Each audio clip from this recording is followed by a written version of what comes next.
Bismillahirrahmanirrahim. Assalamualaikum warahmatullahi wabarakatuh. Bagaimana kabarnya hari ini anak-anak? Semoga hari ini kalian dalam keadaan sehat walafiat. Anak-anak, hari ini kita akan membahas kembali mengenai soal pembahasan UTBK mata pelajaran sosiologi. Namun, sebelum kegiatan ini dimulai, mari kita mengucapkan basmalah bersama-sama terlebih dahulu agar kegiatan pembahasan soal UTBK Sosiologi ini mendapatkan kemudahan dan juga kelancaran. Bismillahirrahmanirrahim. Nah, seperti biasa, silahkan untuk dipersiapkan terlebih dahulu alat tulis dan juga buku catatannya. Silahkan ditulis hal-hal yang menurut kalian penting dan hal-hal yang sekiranya akan kalian tanyakan nanti ke saya. Tuh, jadi kalau misalkan ada soal-soal yang kurang dipahami, boleh langsung tanya ke saya saja. Gitu. Dan untuk pembahasan kali ini, kita akan membahas mengenai part 2-nya, di mana part 1-nya kan sudah kita bahas, itu dari nomor 1 sampai dengan nomor 9. Dan sekarang akan kita bahas dari nomor 9, nomor 1 sampai nomor 8 ya. Yang part 1, yang part 2 ini dari nomor 9 sampai dengan nomor 15.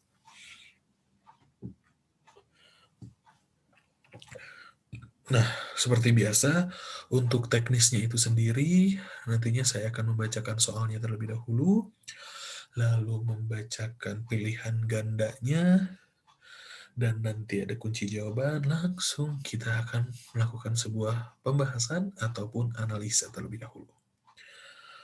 Oke, untuk mempersingkat waktu, mari kita mulai saja pembahasan soal UTBK mata pelajaran sosiologi part 2.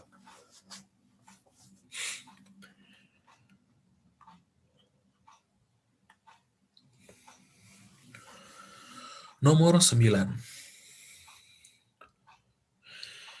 Diferensiasi sosial berdasarkan suku bangsa membuat solidaritas dalam kelompok menjadi semakin kuat, sementara ikatan dengan kelompok lain menjadi lemah.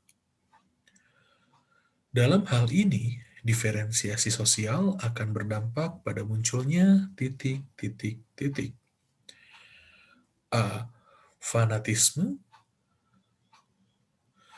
B. Konflik sosial. C. Integrasi sosial. D. Toleransi sosial. Dan E, yaitu adalah akomodasi sosial. Nah, silahkan untuk dipilih terlebih dahulu jawaban yang paling tepat dari nomor 9 itu yang mana. Dipersilahkan.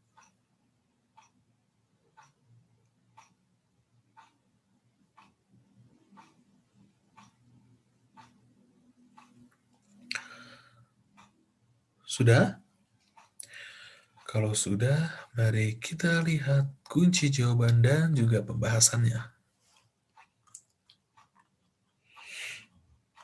Kunci jawabannya itu adalah yang B, yaitu adalah tentang konflik sosial. Kita lihat di pembahasan. Diferensiasi sosial berdasarkan suku bangsa akan menimbulkan solidaritas dalam kelompok semakin kuat. Tetapi, solidaritas terhadap kelompok luar menjadi lemah. Hal ini memicu munculnya konflik sosial dengan kelompok suku bangsa yang lain.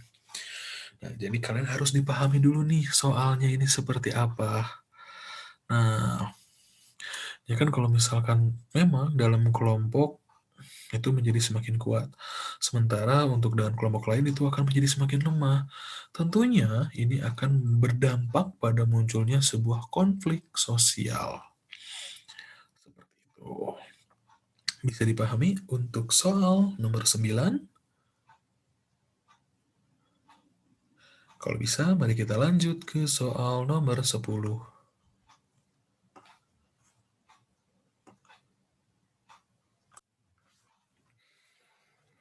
Nah, oke, kita sudah masuk ke soal nomor 10.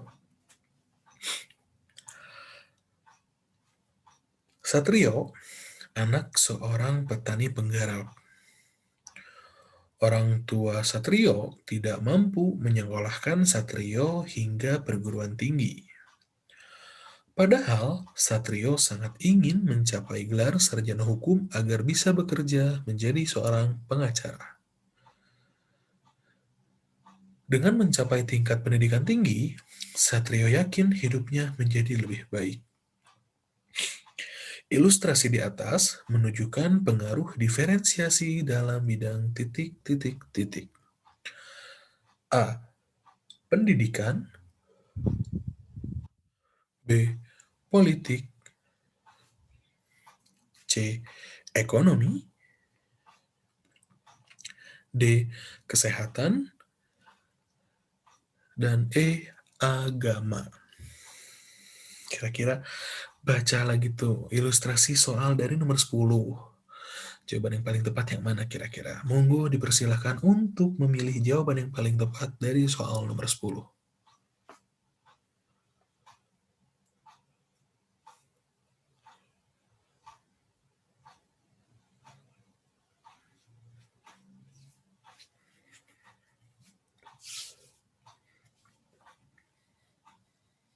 Sudah? Kalau sudah, mari kita lihat di slide selanjutnya. Ada kunci jawaban dan juga pembahasannya. Mari kita lihat bersama-sama.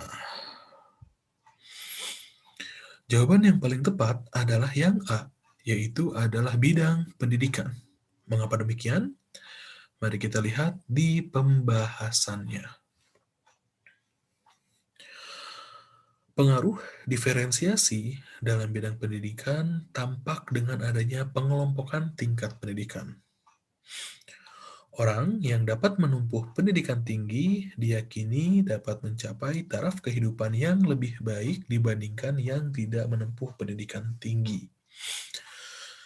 Nah, kalau misalkan kita lihat di sini kan Satrio dari ilustrasinya kan hanya seorang penggarap petani penggarap. Orang tuanya mungkin memang belum mampu untuk menyekolahkan Satrio hingga perguruan tinggi.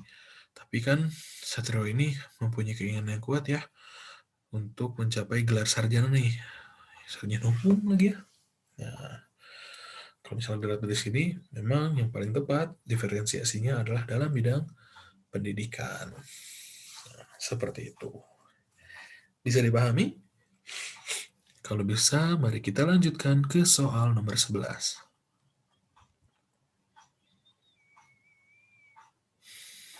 Soal nomor 11.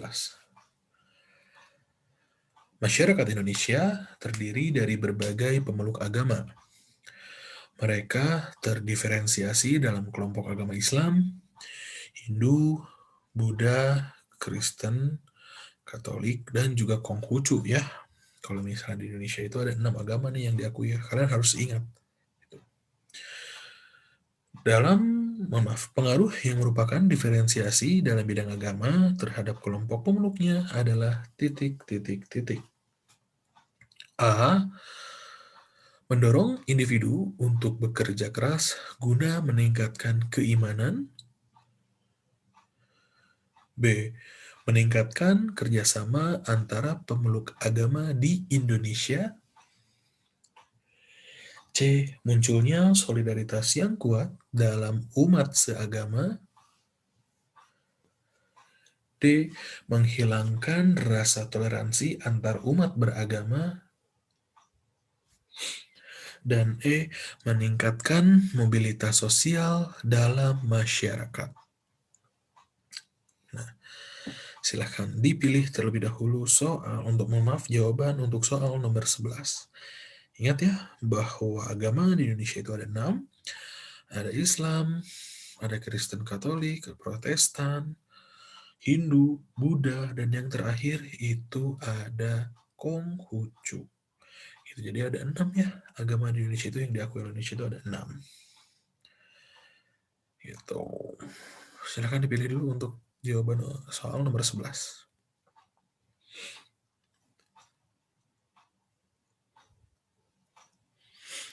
Sudah?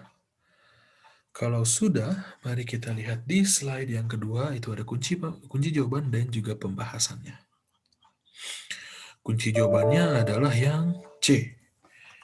Apakah betul? Yang C adalah munculnya solidaritas yang kuat dalam mengatur agama. Kita lihat di pembahasan. Adanya diferensiasi berdasarkan agama membawa konsekuensi tersendiri, yakni munculnya solidaritas kelompok yang semakin kuat dalam kelompok satu agama. Solidaritas kelompok yang terlalu kuat akan memicu konflik horizontal antar agama. Gitu ya, ini bisa memicu ya sebuah konflik ya ternyata.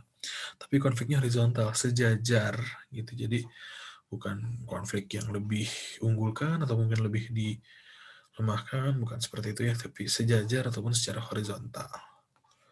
Nah, gitu ya. Agama. Bisa dipahami untuk soal nomor 11? Kalau bisa, mari kita lanjutkan ke soal nomor 12.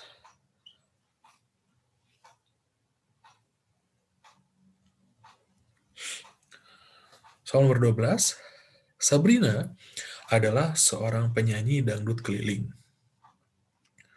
Berkat suaranya yang bagus, ia memenangkan lomba ajang pencarian bakat di televisi. Sekarang, Sabrina menjadi penyanyi dangdut terkenal. Contoh tersebut merupakan jenis mobilitas titik. A. Vertikal naik. B. Antar generasi. C. Intragenerasi. D. Horizontal. Atau E. Geografis. Nah, silahkan dipilih terlebih dahulu untuk jawaban soal nomor 12.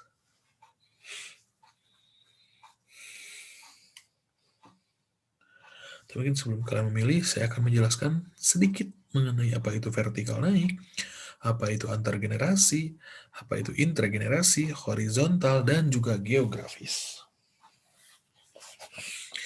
Dari yang pertama dulu, yaitu adalah vertikal naik. Di sini termasuk ke dalam bentuk mobilitas ya. Yang pertama yaitu adalah mobilitas vertikal ke atas ataupun vertikal naik, atau yang biasa disebut dengan social climbing, yaitu adalah perpindahan individu atau objek-objek sosial dari suatu kedudukan sosial tertentu ke kedudukan sosial yang lainnya tidak sederajat.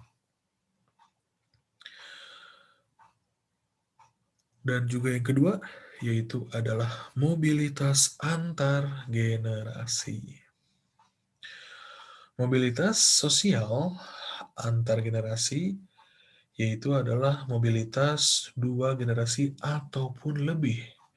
Contohnya, generasi ayah ibu, generasi anak, generasi cucu, dan seterusnya. Mobilitas ini ditandai dengan perkembangan taraf hidup, baik naik maupun turun dalam suatu generasi. Lalu ada mobilitas sosial intragenerasi, yaitu adalah peralihan status sosial yang terjadi dalam satu generasi yang sama.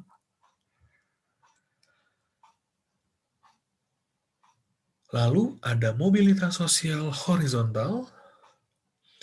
Mobilitas sosial horizontal merupakan peralihan individu atau objek-objek sosial dari suatu kelompok sosial ke kelompok sosial yang lainnya yang sederajat.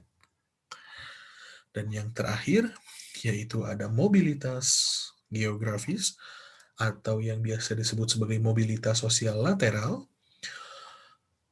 yaitu adalah lebih mengacu pada mobilitas baik secara individu maupun kelompok dari unit wilayah satu ke unit wilayah lain yang secara tidak langsung mengubah status sosial seseorang.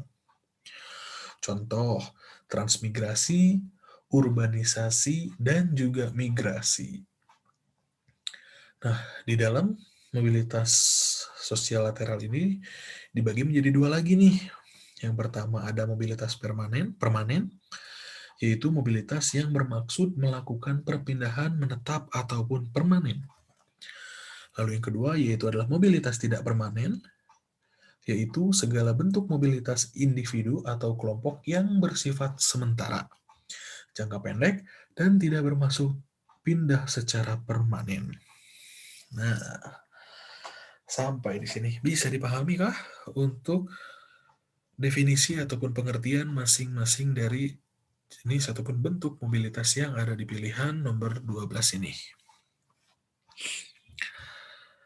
Kalau sudah, silakan dipilih terlebih dahulu jawaban yang paling tepat menurut kalian yang mana.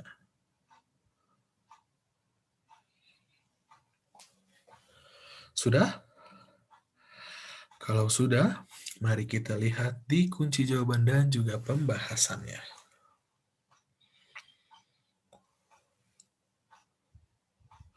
Kunci jawabannya adalah A, yaitu adalah vertikal naik. Mari kita lihat di pembahasan. Mobilitas sosial vertikal naik adalah individu berubah status ke lapisan sosial yang lebih tinggi. Kalau misalkan kita lihat di sini kan asalnya kan hanya seorang penyanyi dangdut keliling. Berkat suara yang bagus, ia memenangkan lomba ajang pencarian bakat di televisi dan sekarang Sabrina menjadi penyanyi dangdut terkenal. Berarti adanya vertikal naik nih ataupun social climbing ya, vertikalnya naik ternyata. Gitu. Ini yang dialami oleh Sabrina ataupun contoh ilustrasi dari soal nomor 12. Tuh, bisa dipahami? Oke, kalau bisa mari kita lanjut ke soal nomor 13.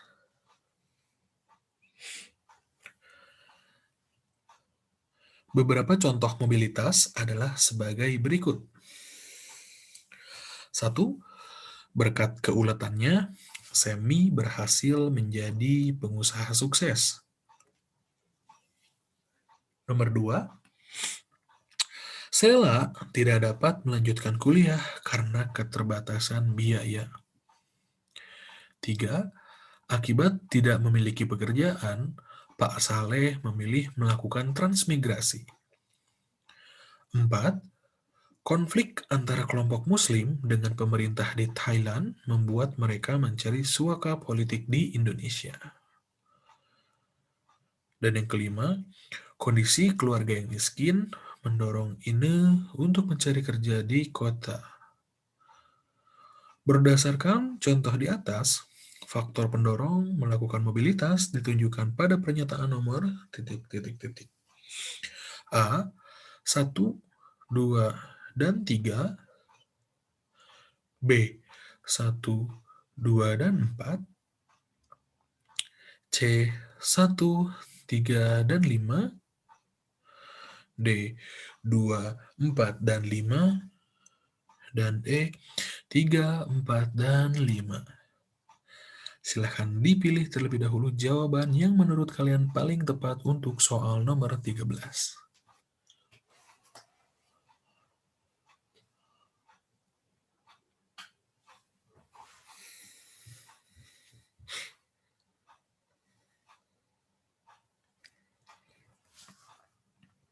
Sudah? Kalau sudah, mari kita lihat di slide selanjutnya, itu ada pembahasan dan juga kunci jawabannya. Mari kita lihat. Sini kunci jawaban yang paling tepat adalah yang E, yaitu 3, 4, dan 5. Mari kita lihat lagi apa itu 3, 4, dan 5. 3. Akibat tidak memiliki pekerjaan, Pak Saleh memilih melakukan transmigrasi. Konflik antara kelompok Muslim dengan pemerintah di Thailand membuat mereka mencari suaka politik di Indonesia. Dan yang kelima, yaitu kondisi keluarga yang miskin mendorong Ine untuk mencari kerja di kota. Nah, kalian harus ingat bahwa mobilitas itu adalah perpindahan.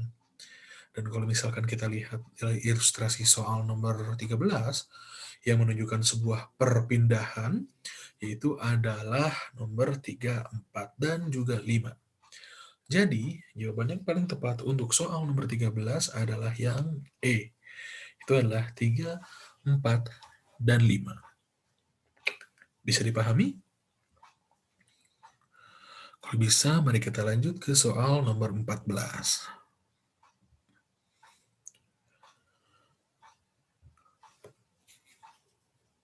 Pak Rudi adalah seorang buruh bangunan. Setelah lulus SMA, anaknya juga ikut bekerja sebagai buruh bangunan. Mobilitas yang dialami oleh Pak Rudi adalah titik, titik, titik. A. Antar generasi horizontal. B. Antar generasi vertikal. C. Mobilitas vertikal. D. Mobilitas horizontal. E. Intragenerasi vertikal. Nah, silakan dipilih terlebih dahulu untuk jawaban soal nomor 14.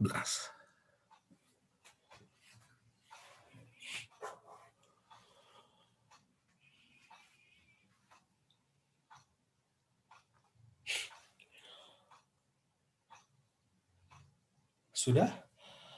Kalau sudah, mari kita lihat kunci jawaban dan juga pembahasannya. Kunci jawabannya adalah yang A, yaitu adalah antar generasi horizontal. Mari kita lihat di pembahasannya. Mobilitas antar generasi horizontal adalah perubahan status yang sama dengan anggota keluarga dalam satu generasi ataupun lebih. Nah, misalnya kita lihat di sini ya, Pak Rudinya seorang buruh bangunan, anaknya juga ikut bekerja sebagai buruh bangunan. Nah, jadi mobilitas yang dialami oleh Pak Rudi adalah yang ini ya, mobilitas antar generasi horizontal, yang A yang berarti sama sederajat. Gitu ya. Bisa dipahami untuk soal nomor 14? Kalau bisa, mari kita lanjut ke soal nomor 15. Nah, di mana soal nomor 15 ini merupakan soal terakhir untuk video pembahasan soal UTBK Sosiologi, yaitu di part 2. Mari kita baca soalnya bersama-sama. Ari, seorang remaja yang berasal dari keluarga tidak mampu. Untuk biaya sekolahnya, Ari berjualan kacang dititipkan melalui koperasi sekolah. Setelah lulus SMA, Ari diterima di Akademi Militer karena prestasinya. Sekarang, Ari berhasil menduduki jabatan sebagai komandan Yonif di salah satu kesatuan militer Jawa Tengah. Saluran mobilitas yang digunakan Ari adalah titik, titik, titik. A. Sosial politik dan keahlian. B. Pendidikan dan profesi. C. Pendidikan dan keahlian. D. Militer dan keahlian. Dan E. Agama dan juga hobi. Nah, kira-kira jawaban yang paling tepat yang mana nih dari soal nomor 15? Silahkan dipilih terlebih dahulu jawaban untuk soal nomor 15.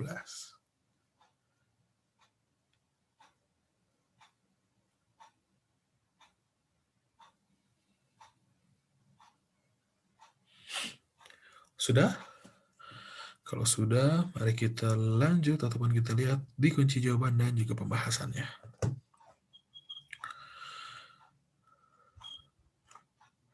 Kunci jawabannya adalah yang B, yaitu adalah pendidikan dan juga profesi. Mari kita lihat di pembahasan. Saluran mobilitas yang digunakan Ari adalah pendidikan dan profesi karena melalui pendidikan ia bisa lulus SMA dan diterima di Akademi Militer.